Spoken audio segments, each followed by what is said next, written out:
tersebut bernama Reingold, Valkyrie, Siegfried, dan Götterdammerring yang juga kerap dikenal sebagai senja para dewa. Bagi Hans Wegner, kunci dan brankas merupakan teka-teki yang hanya bisa dipecahkan oleh orang yang layak. Bahkan menurutnya, jika brankas dibuka paksa dengan cara merusaknya, maka semua isinya akan terbakar atau malah terkunci selamanya. Namun dari ketiga brankas tersebut, hanya Götterdammerring yang sengaja dibuat Wegner sebagai tujuan akhir dari hidupnya. Brankas tersebut telah menjadi peti matinya sendiri. Bahkan telah banyak orang berusaha untuk membukanya, namun tetap saja gagal. Hingga pada akhirnya, brankas terakhir itu ditenggelamkan ke laut yang sampai saat ini tidak diketahui keberadaannya. Sedangkan Reingold, Valkyrie, dan Siegfried yang disebut sebagai Circle Rings hingga sekarang masih terus menjadi misteri yang diburu oleh para peretas brankas. Pria yang memperkenalkan dirinya sebagai Sebastian kemudian mengakhiri ceritanya dan menutup video vlognya, lalu mulai mengunggahnya di channel YouTube miliknya. Sebastian ini orangnya sangat terobsesi dengan brankas penyimpanan.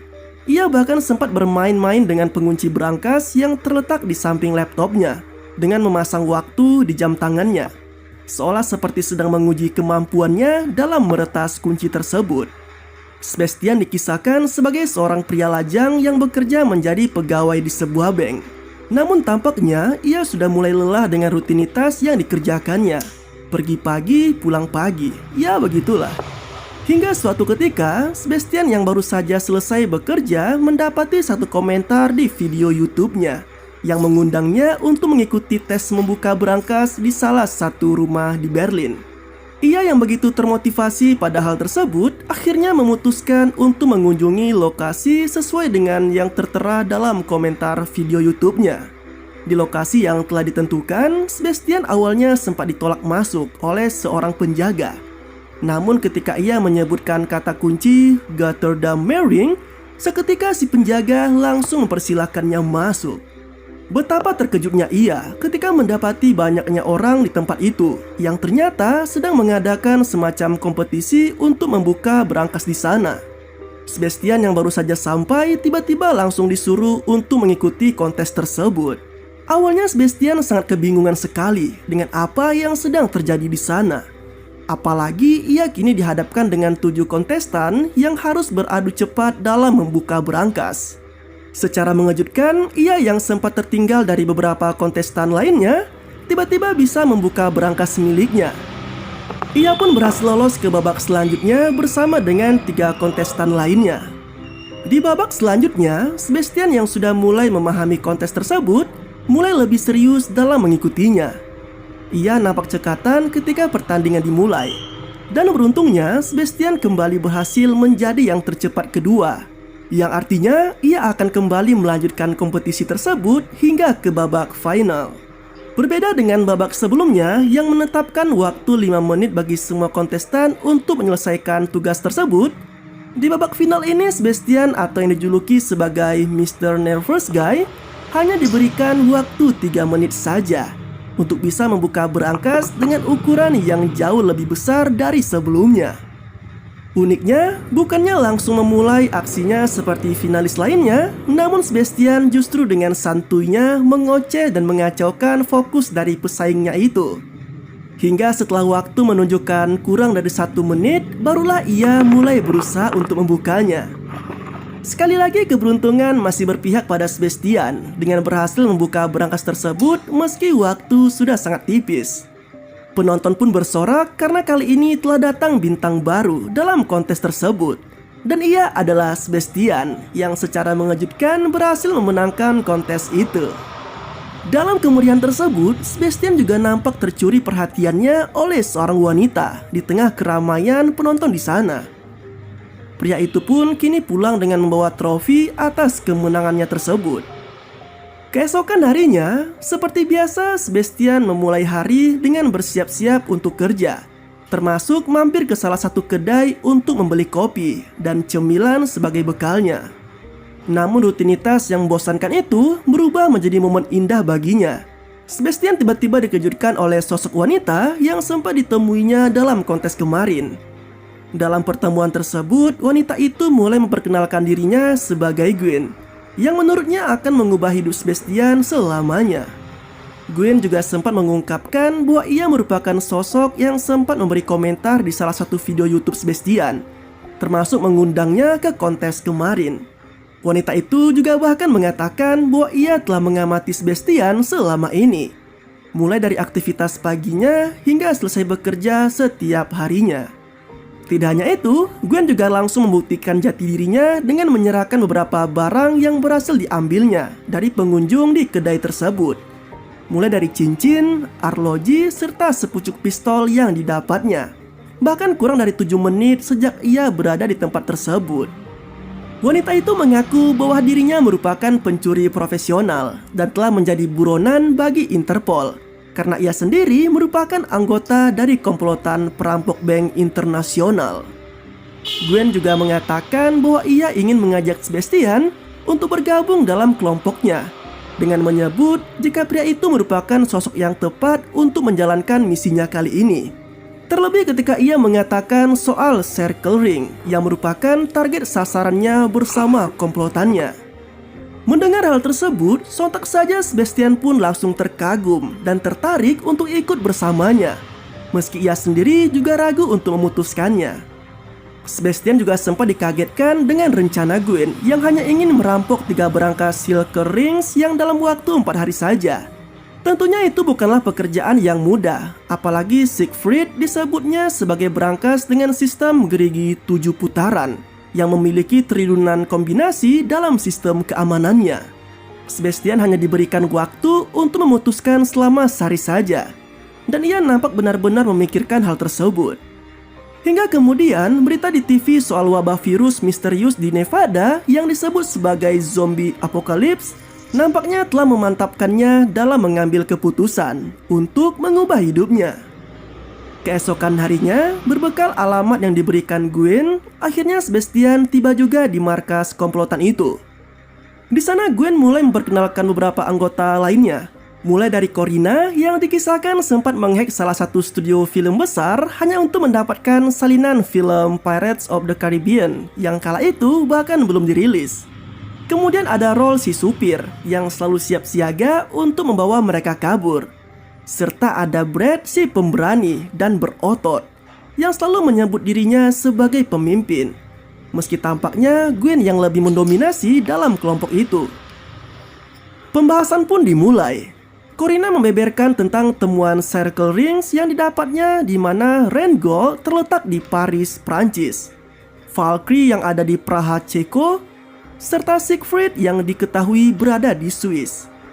Hacker perempuan itu juga mengatakan bahwa pemilik semua berangkas tersebut merupakan seorang miliarder kejam yang bernama Tanaka, yang berarti semua misi harus berhasil dilakukan jika tidak ingin berurusan dengan pria itu. Kini mereka pun tiba di Paris untuk membobol Rheingold yang dianggap sebagai berangkas paling muda di antara lainnya. Sebastian menjadi yang pertama beraksi dengan masuk ke bank dan bersembunyi di dalam toilet. Sementara Gwen yang berpura-pura menjadi pengunjung bank tersebut menyempatkan untuk mencuri kunci dari penjaga di sana. Ia bahkan sampai membuat deposito baru demi bisa masuk ke ruang penyimpanan. Disusul kemudian dengan Corina yang mengaku sebagai nasabah dan sedang mengalami masalah dengan kartu kreditnya. Tujuannya adalah untuk mengulur waktu agar petugas hanya fokus padanya, sementara Gwen dan Sebastian menjalankan aksi utamanya. Sebastian nampaknya memiliki cara yang unik dalam menjalankan tugasnya. Tidak hanya menunjukkan rasa kagumnya atas karya Wagner, tetapi ia juga sempat menyalakan musik klasik untuk membuatnya lebih fokus dalam membuka berangkas. Tak butuh waktu lama, Rheingold pun berhasil dibuka, dan dengan segera Sebastian bersama Gwen langsung mengemas tumpukan uang itu ke dalam tas mereka. Sedangkan Brad tugasnya adalah mengalihkan perhatian para petugas selama Sebastian dan Gwen berganti keluar dari bank. Raut kebahagiaan jelas terlihat dari Sebastian. Mantan pegawai bank itu sangat kegirangan karena bukan hanya bisa mendapatkan uang banyak, tetapi juga sukses meretas salah satu karya terbaik Wagner yang merupakan sosok idolanya selama ini. Di markas Interpol, kabar mengenai perampokan bank itu pun langsung dibahas dan tampaknya Delacroix sebagai pemimpin di sana telah mengantongi identitas dua anggota perampok tersebut. Mereka adalah Gwen dan Brad, yang dilaporkan sempat melakukan aksi perampokan terhadap 5 bank dalam 4 tahun terakhir ini. Sang pemimpin juga diketahui memiliki dendam yang besar pada Brad. Ia mengaku sempat akan menangkap semua kawanan perampok dalam aksinya dulu. Namun karena Brad yang menembak bokongnya telah menyebabkan ia gagal dalam meringkus semua perampok itu. Delacroix juga sempat menegaskan bahwa ia dan timnya harus bisa menangkap semua kawanan perampok, tak terkecuali dengan Brad. Meski saat itu dunia juga sedang digemparkan oleh wabah zombie apokalips. Beralih ke Sebastian, ia bersama kelompoknya kini tengah menikmati keberhasilan mereka dengan mengadakan pesta sederhana. Namun dalam kemeriahan tersebut, lagi-lagi perhatian Sebastian hanya tertuju pada Gwen. Ia bahkan sempat masuk ke kamar wanita itu ketika yang lainnya masih menikmati pestanya. Di kamar itu, mereka mulai mengobrol lebih dekat, termasuk membahas tentang masa lalunya masing-masing. Sebastian mengisahkan bagaimana dirinya semasa kecil yang sudah mulai tertarik dalam meretas kunci keamanan berangkas. Bahkan ia sempat mengabadikan kisahnya itu menjadi sebuah buku cerita karangannya sendiri, dengan Dieter yang menjadi sosok utama dalam cerita tersebut. Berbeda dengan Gwen, ia mengungkapkan sulitnya kehidupan yang ia jalani semasa kecil. Ia merupakan anak dari orang kaya raya yang mendapatkan kekayaannya dengan cara kotor. Bahkan wanita itu sempat ditelantarkan ketika usianya 17 tahun. Hingga bergabung dengan anak jalanan lainnya termasuk Alexis, yang kini berubah namanya menjadi Brad. Namun tampaknya kebersamaan mereka berdua tidak disikapi dengan baik oleh Brad. Pria berotot yang selama ini menyukai Gwen merasa cemburu pada kehadiran Sebastian. Di hari berikutnya, kelompok Gwen kini telah berada di Praha untuk kembali memulai aksinya. Sebastian kini berperan sebagai pegawai di bank tersebut dan berbekal dengan ID card yang telah dirancang oleh Corina. Maka pria itu bisa dengan mudah memasuki area bank untuk menuju langsung ke ruangan tempat disimpannya berangkas. Setibanya di ruang berangkas, Sebastian dan Gwen telah disambut oleh 2 orang penjaga. Alhasil Gwen pun mengeluarkan kebolehannya dengan melumpuhkan semua penjaga dengan tangan kosong, meski ia sudah membekali dirinya dengan sebuah pistol. Melihat aksi tersebut, jelas saja Sebastian pun kaget dan semakin mengagumi wanita itu. Sialnya, Sebastian yang sudah siap beraksi dengan musiknya malah justru kehilangan kesempatan pertamanya karena ia gagal menemukan kombinasi kunci yang tepat dan membuat putaran pengunci malah masuk ke dalam berangkas. Tidak hanya kesempatan yang hilang, tetapi sistem berangkas juga telah memberi sinyal bahwa ada sosok lain yang sedang berusaha untuk membukanya. Tak lama kemudian, putaran kunci itu pun kembali muncul. Dan kini Sebastian hanya memiliki satu kesempatan terakhir untuk menjalankan aksinya. Atau mereka benar-benar gagal dalam merampok berangkas kali ini. Sementara itu di tempat lain, Interpol yang sudah mengintai kedatangan Gwen dan kawan-kawan malah tidak mendapati target yang mereka cari. Alhasil, Delacroix yang tak sabar pun akhirnya memaksa masuk ke dalam bank. Sialnya mereka malah tidak mendapati komplotan perampok bank di sana. Malah pihak bank sendiri yang mengatakan bahwa Valkyrie kini sudah tidak ada di sana. Dan mereka telah memindahkan berangkas itu ke bank lainnya karena dianggap lebih aman. Menyadari telah salah lokasi, Delacroix dan timnya langsung bergegas menuju ke lokasi berangkas yang baru. Beralih ke Brad, pria berotot yang mudah terpancing emosinya itu kini dibuat kebingungan karena masih belum adanya kabar dari Sebastian dan Gwen tentang aksi mereka. Alhasil, Brad pun melancarkan rencana B dengan membuat kekacauan di dalam bank. Ia menyamar menjadi perampok dan dengan berbekal senapannya, maka semua pengunjung hingga pegawai di sana pun hanya terfokus padanya. Dalam suasana yang kacau, Sebastian akhirnya berhasil membuka berangkas di kesempatan terakhirnya. Ia bersama Gwen juga dengan segera keluar dari bank itu. Namun sayangnya pihak Interpol yang telah tiba di sana sempat melakukan kontak senjata dengan Brad, hingga membuat pria berotot itu tertembak di bagian pundaknya. Sialnya, Sebastian yang akan masuk ke mobil malah justru didorong oleh Brad, hanya karena menilai bahwa pria itu telah merebut Gwen darinya. Menyadari ia telah ditinggalkan oleh yang lainnya, Sebastian pun berlari menyelamatkan dirinya dari kejaran Interpol. Beruntungnya aksi kejar-kejaran itu berhasil dilaluinya setelah ia menaiki kereta yang tengah melintas tak jauh darinya. Meski berhasil lolos dari kejaran Interpol, namun keributan terjadi di dalam mobil yang mereka gunakan. Gwen merasa bahwa perlakuan yang didapat Sebastian tidak seharusnya terjadi. Alhasil keributan dalam kelompok itu berakhir dengan keluarnya Gwen dari mobil, yang sekaligus menandakan bahwa ia sudah tak lagi ingin menjadi anggota dalam kelompok itu. Namun tak lama berselang, mobil kembali berhenti. Dan kali ini giliran Corina yang turun untuk lebih memilih Gwen, ketimbang harus terus bersama dengan dua pria tadi. Apa yang baru saja dialaminya dan beberapa rangkaian peristiwa perampokan sebelumnya jelas telah sangat membekas di benak Sebastian. Seolah hidupnya sudah tak berharga lagi dan ia harus kembali menjalani kehidupannya seperti dulu. Namun betapa terkejutnya ia ketika mendapati Gwen dan Corina yang justru telah lebih dulu berada di dalam rumahnya. Sebastian juga tidak bisa menyembunyikan kekesalannya. Bahkan ia sempat menolak mentah-mentah ajakan Gwen untuk membentuk kelompok barunya. Akan tetapi semua berubah ketika wanita itu kembali membahas tentang impian Sebastian yang juga sangat tertarik dengan sebuah brankas bernama Gotterdam Mering. Alhasil pria itu kembali bisa dibujuk untuk menjalankan misinya lagi. Namun kali ini ia hanya akan bekerja bersama Gwen dan Corina saja dalam kelompok barunya. Di waktu yang sama, Delacroix yang sempat dibuat kecewa karena telah gagal menangkap Sebastian secara tak sengaja mendapati sosok pria itu saat ia mencari informasi tentang Hans Wagner di YouTube.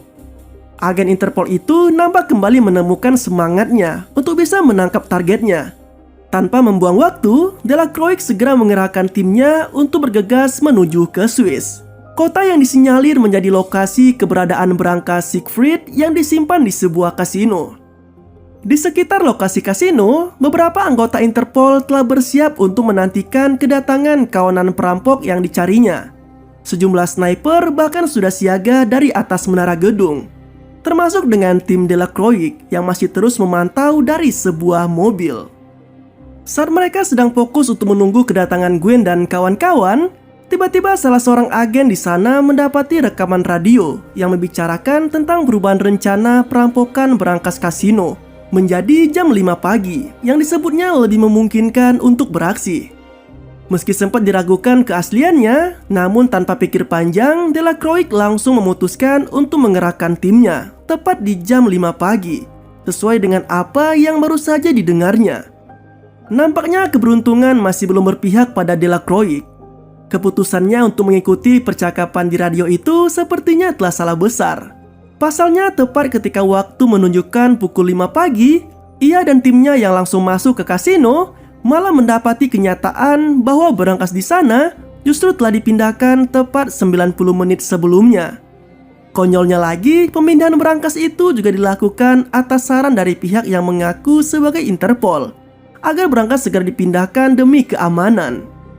Kemudian film pun kembali ke 8 jam sebelumnya, di mana Corina ternyata menjadi sosok di balik penelpon yang mengaku sebagai Interpol dan menyarankan agar berangkas dipindahkan dari sana.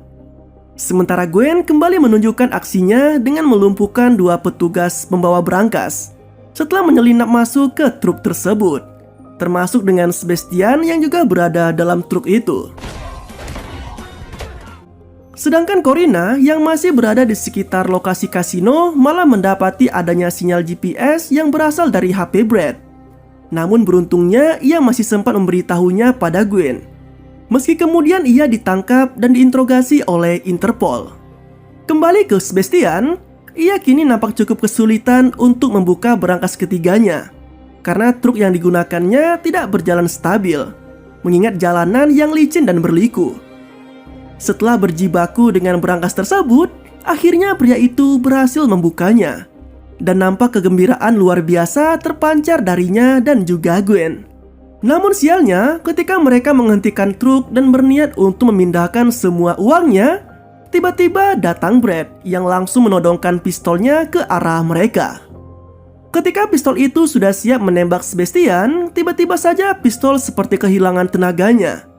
Bahkan tidak mampu mengeluarkan peluru sama sekali, yang diketahui bahwa pin pada pistol tersebut ternyata telah dilepas sebelumnya oleh Gwen. Kini kondisi malah berbalik dengan Gwen yang menodongkan pistolnya ke arah Brad. Namun Gwen yang pada dasarnya tidak pernah ingin membunuh siapapun, kini lebih memilih untuk memborgol Brad dan Rolf. Hingga kemudian datanglah Interpol yang langsung meringkus mereka dengan sangat mudah. Sementara itu, Sebastian dan Gwen yang sudah sampai di tepian pantai untuk kabur lebih jauh menggunakan sebuah kapal, tiba-tiba dikejutkan dengan kedatangan Delacroix yang langsung menodongkan pistolnya ke arah mereka. Momen mengharukan juga sangat terasa dalam scene kali ini, karena Gwen yang nampak telah jatuh hati pada Sebastian harus merelakan dirinya ditangkap agar bisa membebaskan pria itu. Ia beralasan bahwa selama ini Interpol hanya mengincar dirinya dan Alexis, namun tidak dengan Sebastian yang diakuinya bukanlah siapa-siapa dalam kelompoknya. Perasaan yang sama juga nampak dari raut wajah Sebastian. Ia terlihat sangat sedih ketika harus meninggalkan orang yang dicintainya itu. Rasa cintanya pada Gwen nampaknya sungguh sangat besar. Apalagi ketika ia mendapati bahwa ternyata ia telah dibuatkan paspor Amerika dengan nama Dieter, sesuai dengan toko dalam buku ceritanya yang ia buat ketika masih anak-anak. Sebastian juga berjanji bahwa ia akan tetap setia menunggu kedatangan Gwen kapanpun, demi bisa melanjutkan misi mereka lagi, termasuk bersatu dalam lemari besi Gotterdam Mering. Di akhir film, terlihat sepasang kekasih yang sedang membutuhkan jasa seorang pembuka berangkas, dan Sebastian dikisahkan telah tinggal di California sebagai seorang tukang kunci di sana. Betapa terkejutnya ia ketika mendapati bahwa kliennya saat ini menawarkan tugas untuk membuka berangkas yang selama ini telah dicari-carinya, yaitu Gotterdam Mering.